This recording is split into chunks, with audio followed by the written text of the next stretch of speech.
What's up, guys? This is Jonathan Paul Roy here. I want to show you this Android screen emulator. It's called Scrcpy. It's part of the Android debugging bridge. I had made a little quick app to open it real quick. I like to minimize the prompt window.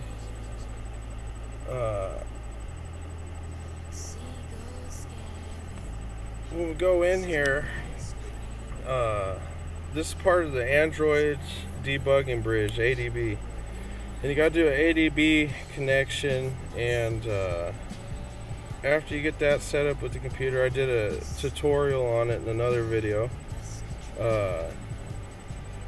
You can set up Scrcpy. Well, I wanted to review Scrcpy. This is a review video, and I want to show you it's really nice. So when you open it real large like that, you notice the expansion isn't much, but it does expand a little bit, and you can size it to your needs. Now, what I really enjoyed about this is if I flip the phone, what is it? Oh, I gotta be in the application. So if I flip the phone, the screen flips on the computer. Now, this makes it nice because when you expand it, you get a full view, and it's viewer friendly. Oh my gosh, you can see so much clearer, and for reading the news, it was great. Now, what I want to show is that image quality. It doesn't lack in any image quality. So how HTML files go is, if there is a file,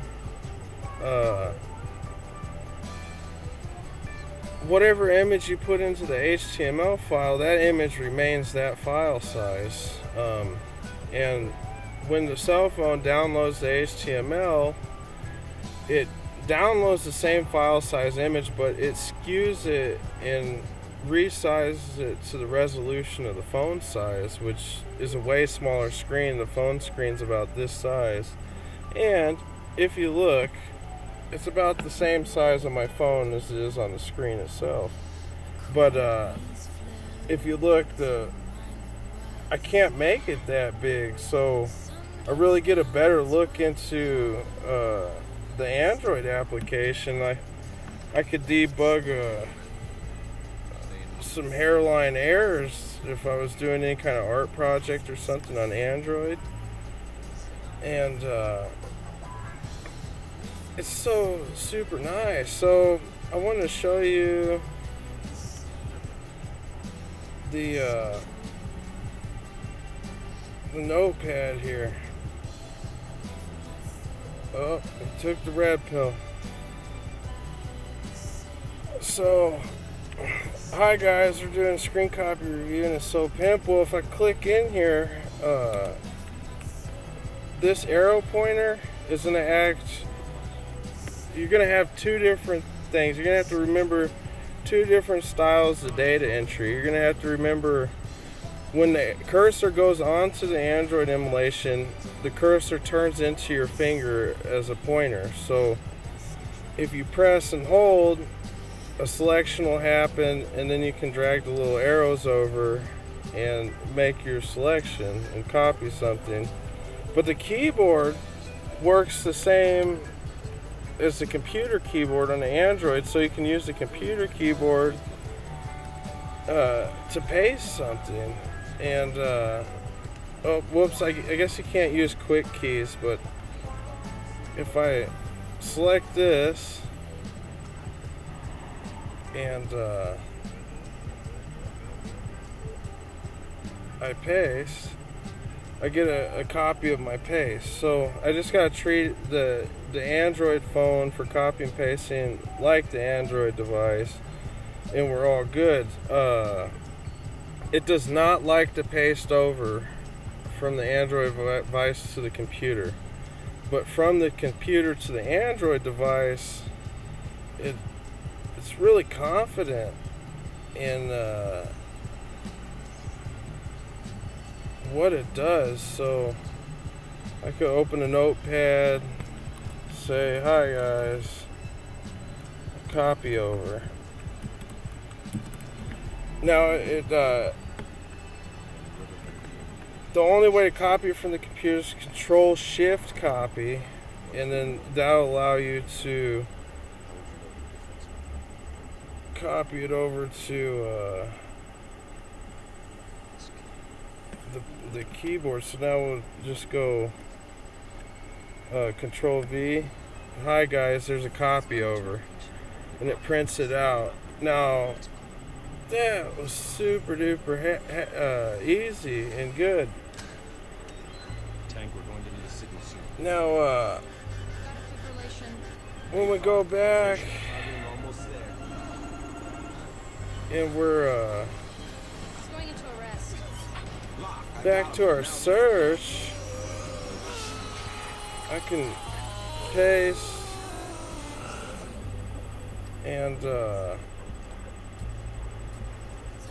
paste my copy over to the browser, and wow, there we go. We got open source Scrcpy resource that we were able to easily type into our notepad, so we can make a list of search files and then go and easily search them.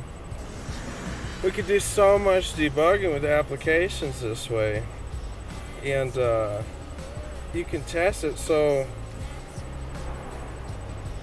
like when we do a speed test, say we do a speed test, I click on speed test, and this is part of the debugging. So I go to OK speed test. Looks like I gotta do a Google Play application.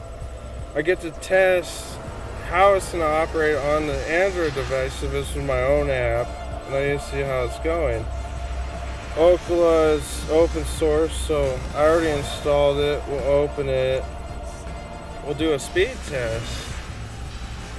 Now, it's pretty late in the evening. Everyone's pretty much shut down. It's almost 2:30 in the morning, and we're getting 29 megabits of download speed. Now that's pretty good performance, but in the daytime it's gonna drop severely.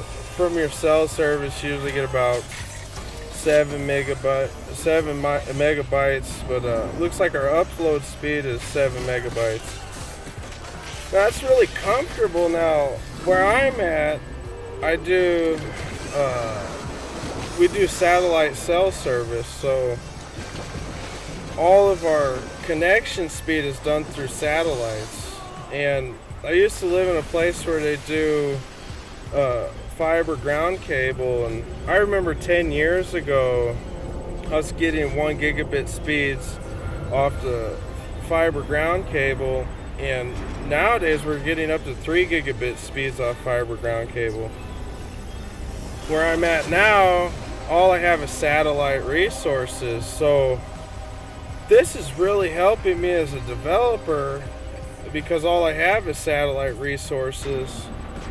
And what's tough about satellites is if you have 1 million users on a satellite connection and there's only 2,000 frequency bands to share between 1 million people, and each frequency band's getting like, I don't know, let's say 3 gigabit speeds per frequency band. You got to divide up 1 million people on 2,000 frequency bands at 3 gigabits per band. So once you throttle it that way, it breaks down to 1 million people. All I'm getting is like 29 megabits because that's all we can share fairly on a satellite connection. And in the heat of the afternoon, I'm in a city of 10 million people. You got 2 million users on in the heat of the afternoon. It's breaking me down to about 5 to 7 megabits because now we're doubling the users on the available bandwidth that we get to our satellite connection. And it's so frustrating. Like, it drives my mind nuts that, you can't get any faster connection. But I have now figured out that now that I'm a full-on developer and I have Scrcpy and this, and I'm able to better resource that bandwidth. Instead of having to use that bandwidth as full screen, using that bandwidth as it comes with no extra bandwidth delivered to the computer because of like 1080p and stuff like that. It'll try to grab all the highest quality resource for performance. I'll just use a low performance quality tool and re-skew it the best that I can to get the highest quality I can out of it. Now, some of it, like say I zoom in on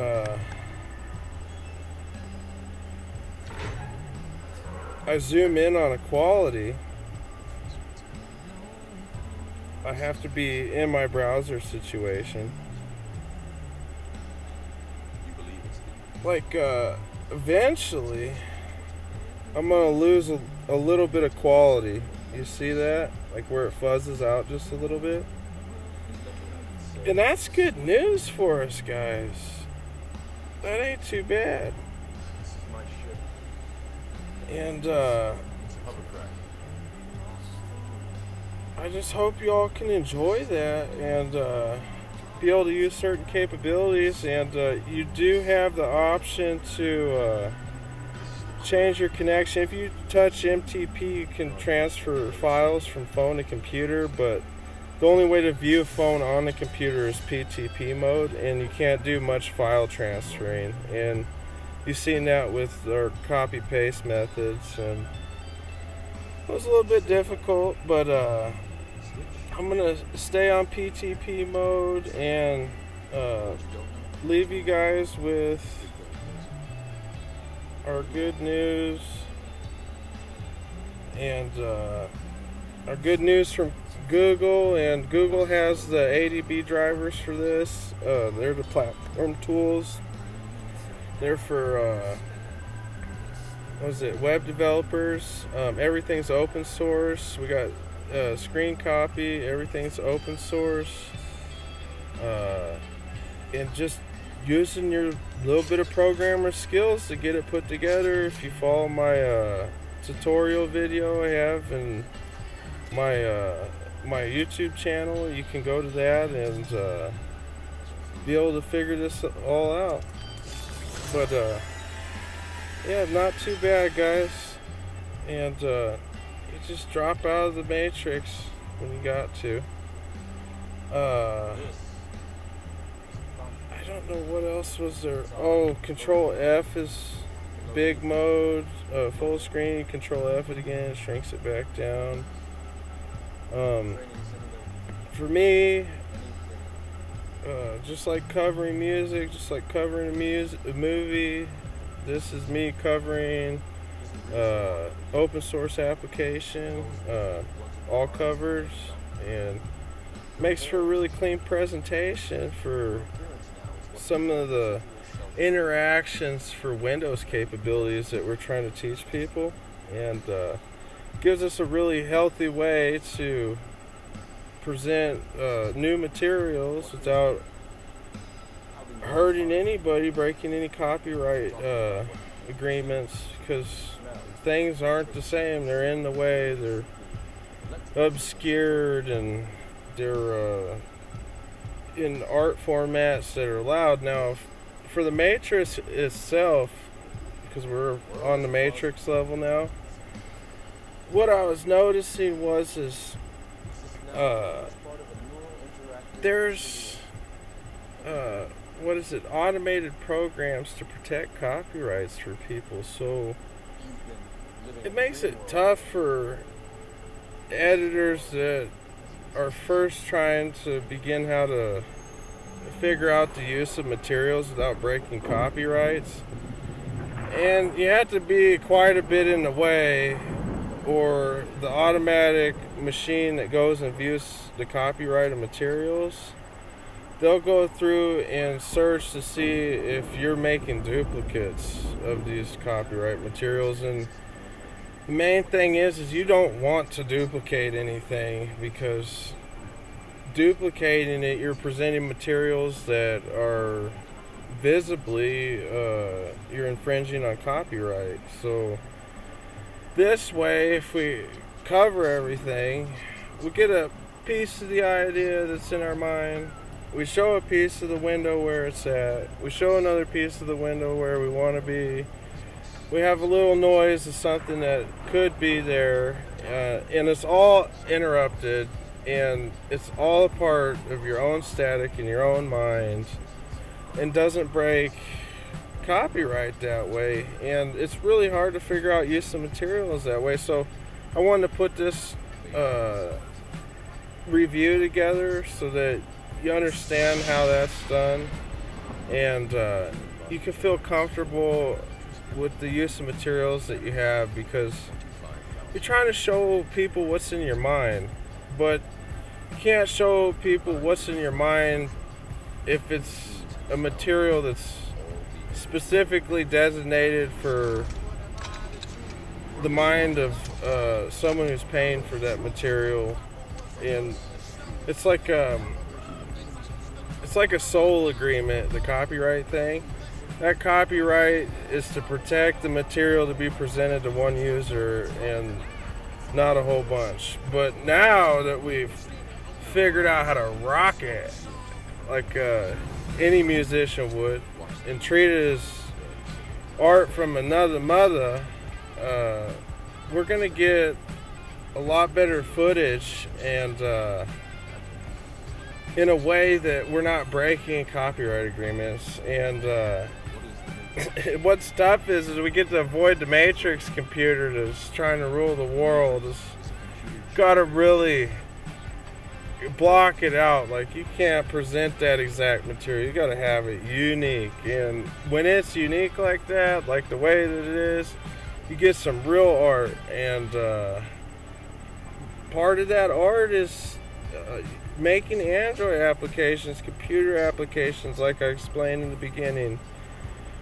Being able to resource its activity, and to be able to have lightweight capabilities to where there isn't a gravity on this situation, where it's safe to use and safe to share and safe to participate in, even though it's suspenseful. There's a suspense to it. And it's nice to have that static to make everything that's in that suspense good for the reasons they're good. And it sure does help the viewer. It helps users. It helps developers. And man, it is a good thing. Oh. Not too bad. If you could, would you really want to do this? You gotta get into it, guys. The resources you use are designer resources. When I was young, I was explained by the best who are the best. And they says, you're not gonna make any money out of this deal, but you gotta learn what this deal is. And to learn what this deal is, I needed a lot of resources, media, visual text, open society with our columnists and our media, the right to understand what a meme is from what we suppose is really going on, to what propaganda is, to what fact is, to what fiction is, to what hypothesis of metaphysical is, to all these things that develop computer electronics. And it makes for the most beautiful review, guys. And that's what we got. learn to rock it out, be good sports, you know. Teach them how to change the channel when you need to change the channel, cut when you gotta cut, and listen when you want to listen, see what you're gonna see. But treat it fairly, and you'll be alright, guys. Well, I hope you enjoyed that tutorial. Have a good one, guys. Peace out.